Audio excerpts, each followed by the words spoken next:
একসঙ্গে থাকবো, একসঙ্গে চলবো, এক থালাতে খাবো। কিন্তু কিছু অশুভ মানুষ তারা বলছে না, আমরা এটাকে হিন্দু রাষ্ট্র বানাবো। আমরা মুসলমানরা যদি চেষ্টা করতাম, আমরা মুসলমানরা 700 বছর এ দেশে রাজত্ব করেছি, আমরা যদি মনে করতাম তাহলে আমরা এ দেশকে মুসলিম রাষ্ট্র বলে ঘোষণা করে দিতে পারতাম। কিন্তু না, কোনো দিনের জন্য আমরা সেটা করিনি। ইংরেজ সরকার এসেছে, 200 বছর মতো রাজত্ব করেছে, সেও কোনোদিন চাইনি যে ইংরেজ শাসক এখানে চালু হোক। আজ 10-15 বছর ক্ষমতায় আসতে পারেনি। বিজেপি সরকার বলছে, নরেন্দ্র মোদী বলছে, যোগী বলছে যে এ দেশকে আমরা হিন্দু রাষ্ট্র বানাবো, এ দেশ থেকে মুসলমান তোমরা অন্য কোথাও চলে যাও। বলছে কিসের কারণে? আমাদের বদ আমলের কারণে আজ মুসলমান আমরা আমাদের পূর্বপুরুষদেরকে ভুলে গিয়েছি। মুসলমান আমরা আমাদের কোরআনকে ভুলে গিয়েছি, নবীর হাদিসকে ভুলে গিয়েছি। আমরা সেই বদরের ময়দানকে ভুলে গিয়েছি, উহুদের ময়দানকে ভুলে গিয়েছি। ভুলে যাওয়ার কারণে আজ আমাদের এই পরিস্থিতি। বদরের ময়দানে 313 জন সাহাবা 1000 সৈন্যর মোকাবিলা করেছিল। তারা জিতেছিল কিনা? জিতেছিল তো। তাহলে আজ ও যদি আমাদের সেই ইমানি পাওয়ার, ইমানি জজবা, ইমানি শক্তি থাকে, আজ আমরা সেই রকম জিহাদ, আজ আমরা সেই রকম শক্তি নিয়ে আমরা অশুভ শক্তির বিরুদ্ধে দাঁড়াতে পারি কি পারি না? দাঁড়াতে পারবো অবশ্যই, কিন্তু আমাদের ইমানি পাওয়ার, ইমানি জজবা আমাদেরকে তৈরি করতে হবে। আজ মুসলমান আমরা আমাদের পিছনের কথাগুলোকে ভুলে গিয়েছি। হযরত খালিদ বিন ওয়ালিদ যার কথা আমরা শুনি, এনাকে সাইফুল্লাহ বলা হতো। আল্লাহর তরোয়ার মুতার যুদ্ধে যুদ্ধ করতে করতে একটা নয়, দুটো নয়, তিনটে নয়, চারটে নয়, 7 খানা ইয়ামানি তরোয়ার ভেঙে ফেলেছিলেন এবং যুদ্ধ করেছিলেন যে বিরোধী যারা দল ছিল তারা মাঠ ছেড়ে পালাতে ভ্রমণ পায়নি। আজ মুসলমান যদি আমরা জেগে উঠি, আজ মুসলমান যদি আমরা ঐক্য হয়ে আওয়াজ তুলতে পারি, জমিয়তে উলামায়ে হিন্দ হোক, মুসলিম পার্সোনাল ল বোর্ড হোক, যে করে হোক না কেন, বেরেলি হোক, হেজবুল্লাহ হোক, দেওবন্দি হোক, সবাই যদি ঐক্য হয়ে আওয়াজ যদি আমরা তুলতে পারি, এক প্ল্যাটফর্মে যদি আসতে পারি, ইনশাআল্লাহ ওয়াকফ বোর্ড আমাদের কাছ থেকে কাটতে পারবে না। জোরে বলেন নারে তাকবীর, নারে তাকবীর। কোরআনের আলে ঘরে ঘরে গান, হাদিসের আলে ঘরে ঘরে গান, নারে তাকবীর। আমরা সেই খালিদ বিন ওয়ালিদের উত্তরসূরি, আমরা সেই ওমরে ফারুকের উত্তরসূরি। যে ওমরে ফারুক রাস্তা দিয়ে চললে, যে রাস্তা দিয়ে হযরত ওমরে ফারুক রাদিয়াল্লাহু তাআলা আনহু চলতেন, হাদিস শরীফের ভিতরে পাওয়া যায় ওই রাস্তা দিয়ে 40 দিন যাবত শয়তান চলাফেরা করত না। যে ওমরে ফারুক রাদিয়াল্লাহু তাআলা আনহু একটা নয়, দুটো নয়, অর্ধেক পৃথিবীকে শাসন করেছে। আমরা সেই ওমরের উত্তরসূরি। আজ পর্যন্ত পৃথিবীর জমিনে আল্লাহর হাবিব সাল্লাল্লাহু আলাইহি ওয়াসাল্লাম বললেন, হে আমার সাহাবারা, আমি চলে যাচ্ছি, তোমাদের কাছে দুটি জিনিস রেখে যাচ্ছি। তারাকতু ফীকুম আমরাইন লা তাদিল্লু মা তামাসসাকতুম বিহিমা কিতাবাল্লাহি ওয়া সুন্নাত রাসূলিহি। কিতাব এবং সুন্নাত রাসূলুল্লাহর উপর আমল করবে। আমি রাসূলুল্লাহ তোমাদেরকে বলে দিলাম, পৃথিবীর কোন জালিম বাদশা, পৃথিবীর কোন অশুভ শক্তি তোমাদেরকে কোনোদিন গোমরাহ করতে পারবে না, তোমাদেরকে কোনোদিন ক্ষতি করতে পারবে না। আর মুসলমান আমাদের বিরুদ্ধে বিভিন্ন রকম আইন পাস করা হচ্ছে। আজ আমরা চুপ করে আছি। ফিলিস্তিনের জমিনে ফিলিস্তিনের নিরীহ মা-বোনেদেরকে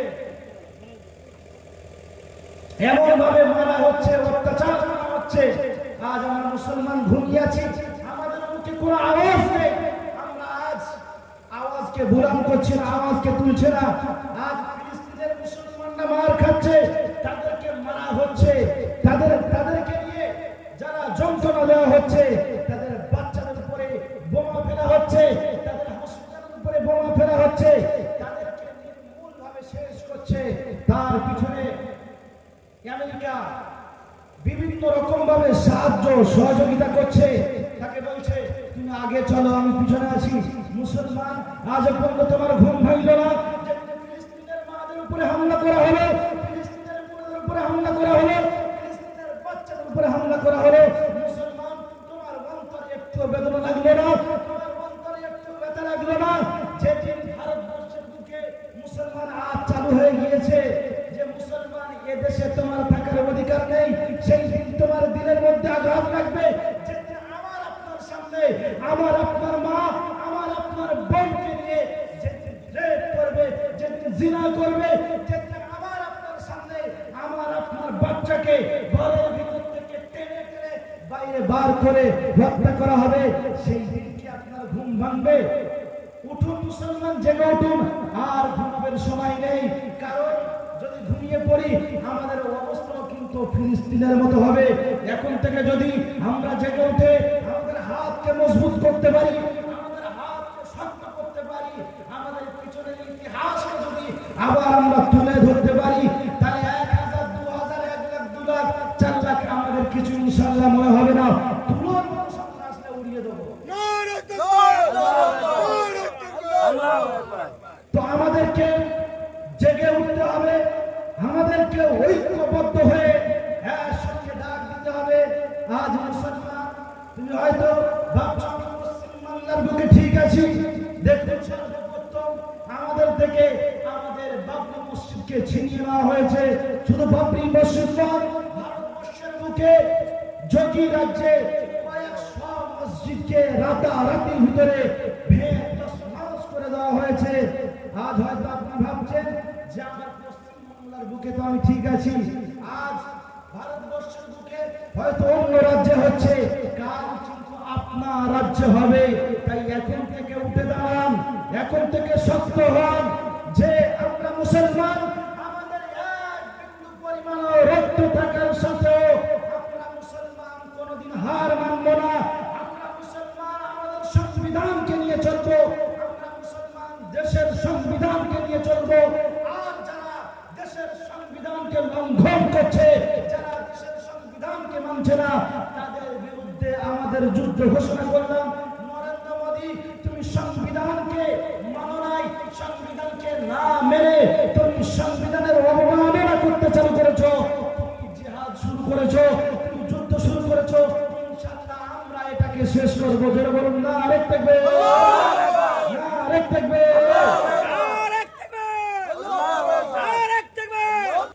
আজ পৃথিবীর জমিনে আল্লাহ পাক আল্লাহ রাব্বুল আলামিন বলে, বান্দা তুমি ঈমানি পাওয়ার তৈরি করো, ঈমানি তাকত তৈরি করো, আমি আল্লাহ পাক আল্লাহ রাব্বুল আলামিন তোমার সাথে থাকবো।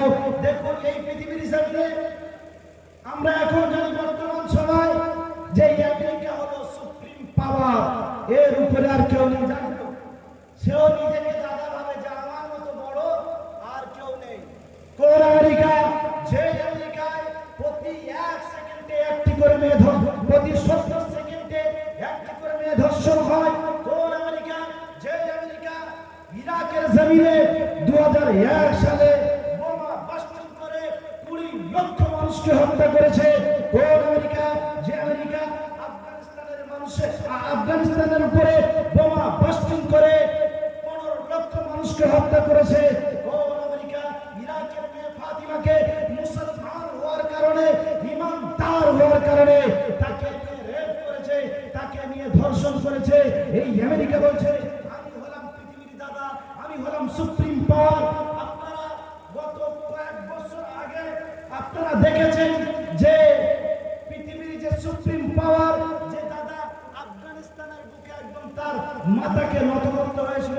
আফগানিস্তানের মুসলমানরা বলেছিল যে হ্যাঁ পৃথিবীর সুপ্রিম পাওয়ার বলে দাবি করো আমেরিকা, আমরা তোমাদেরকে এখান থেকে যেতে দেবো না, তোমাদের ফ্লাইট, তোমাদের যদি যুদ্ধ বিমান এখান থেকে ওড়ে আমরা সঙ্গে সঙ্গে ফাইট করব, আমরা সঙ্গে সঙ্গে সেগুলোকে ধ্বংস করে দেবো। তোমাদের যে 20,000 সেনা এখানে রেখে দিয়েছো, ওই সেনাকে ওই আমেরিকায় ফিরে যেতে দেবো না। আমেরিকা লাস্টে বললো যে আমার ভুল হয়ে গেছে, আর আমি পারবো না, আমি তোমাদের কাছ থেকে সরে চলে যাচ্ছি। অবশেষে আফগানিস্তান ছেড়ে তারা চলে যেতে বাধ্য হয়েছে।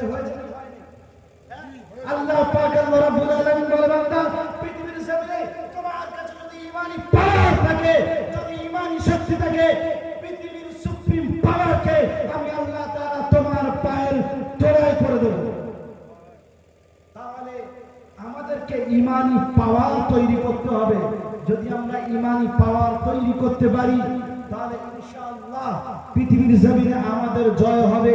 যেটায় যাব আমরা জিতবো, যেটায় যাব আমাদেরকে লাঞ্ছনা দিতে পারবে না, আমাদেরকে অপমানিত করতে পারবে না, আমাদেরকে অপদস্থ করতে পারবে না। আজ বিভিন্ন জায়গায় মুসলমানদের উপরে হামলা হচ্ছে, কারণ আমরা মুসলমান তো বিভিন্ন ফেরকায় বেঁচে আছি। কেউ জামাত ইসলামী, কেউ দেওবন্দি, কেউ ফুরফুরা, কেউ হিজবুল্লাহ। আপনাকে কিন্তু যখন ওরা দেখছে হিজবুল্লাহ বলে দেখছে না, ফুরফুরা বলে দেখছে না, কাদিয়ানি বলে দেখছে না, দেখছে কি ওদের সামনে সব কি এরা মুসলমান, এদেরকে তাড়াতে হবে, এদেরকে মারতে হবে। কেউ কেউ প্রকাশ্য বলছে যে এদেরকে গুলি করে করে মারবো। সরকার কিন্তু এগুলো দেখতে পায় না, কিন্তু কোন মুসলমান একটা কিছু বলুন সঙ্গে সঙ্গে তার গ্রেফতার হবে। কিন্তু বিজেপির যত নেতা আছে এত বড় বড় তারা ভাষণ দিচ্ছে, ডাইরেক্ট বলছে মুসলমানদেরকে গুলি করো, মুসলমানদেরকে দেশ থেকে তাড়িয়ে দাও, তার বিরুদ্ধে কোনো আইনি মামলা হচ্ছে না। তাহলে আমরা মুসলমান, আমাদের লড়াই নিজেদেরকে লড়তে হবে, আমাদের জায়গা নিজেদেরকে তৈরি করতে হবে। আর আমরা যদি না করতে পারি কিন্তু আমাদেরকে পুরো নেস্তা নাবুদ করে দেবে। দেবে কি দেবে না? তাই মুসলমান এখন জেগে ওঠার সময়, জেগে উঠুন। ভারতবর্ষের বুকে আমরা সব কিছু দিয়েছি, সব কিছু আমাদের আছে, এরপরও বলছে যে যাও তোমরা পাকিস্তানে চলে যাও, তোমরা অমুক জায়গায় চলে যাও, তুমুক জায়গায় চলে যাও। এই যে লাল কেল্লা, হুমায়ুন কেল্লা, তারপর তাজমহল, এগুলো কারা বানিয়েছে? মুসলমান শাসক বানিয়েছে তো। আমার একটা ওয়াকফ সম্পত্তি সম্পর্কে জলসা আছে, মুসলিম জাগরণ টিভিতে খুব চলছে, তো তার কমেন্ট আমি পড়ে দেখছি, আজকেরই দেখছিলাম। কিছু কিছু অশুভ শক্তির মানুষরা তারা কমেন্ট করে বলছে যে তাজমহল তোমার বাপ বানিয়েছিল। তাজমহল আমার বাপ বানায়নি, তোমার বাপ বানিয়েছিল। কে বানিয়েছিল? বাদশাহ শাহজাহান বানিয়েছিল, তাই তো? বাদশাহ শাহজাহান মুসলমান ছিল না হিন্দু ছিল? মুসলমান ছিল তো। আমার বাপ বানিয়েছে, আমার বাপের জমিনে বসে তোমরা খাচ্ছ, আবার বলছো যে এটা তোমার বাপের জমিন নয়, এখান থেকে চলে যাও। লজ্জা থাকা দরকার আছে, আছে কি নেই? তাহলে মুসলমান আমরা যদি জেগে উঠি ইনশাআল্লাহ আমাদেরকে কোন শক্তি আমাদেরকে পরাজিত করতে পারবে না। আজ আমরা মুসলমান, আমরা ভাবি যে আমি যদি ওই কলকাতার মিছিলে যাই তাহলে আমার একদিনের কাজ নষ্ট হয়ে যাবে, আমার সংসারটা কেমন করে চলবে। আজ মুসলমান জলসা শুনে আবেগ দিয়ে, বিবেক দিয়ে নয়। কারণ মুসলমান যদি জলসা বিবেক দিয়ে শুনতো তাহলে মুসলমান একটা একটা কথাকে ভাবতো যে কি বললো আর আমার জীবনটা কেমন করে চলছে। আল্লাহ নবীর সাহাবারা তারা বিশ্ব নবীর কথাকে বিবেক দিয়ে শুনেছে এবং বুঝেছে। আজ আমরা জলসাতে বুঝি, জলসা বুঝিও না, শুনিও না। কারণ তারা বিবেক দিয়ে বুঝেছে, বোঝার পরে, শোনার পরে আমল করেছে। তাই তাদের জন্য জিহাদের জন্য ডাক এসে বাসর রাতে বিবিকে রেখে দিয়ে জিহাদে যাওয়া তাদের জন্য সহজ হয়েছে। আজ আমরা মুসলমান বিবেক দিয়ে শুনি নাই, তাই 5 ওয়াক্ত নামাজ পড়াটাও বিবিকে ঘরে রেখে দিয়ে 5 ওয়াক্ত নামাজ পড়াও আমাদের জন্য কঠিন হয়ে দাঁড়িয়েছে।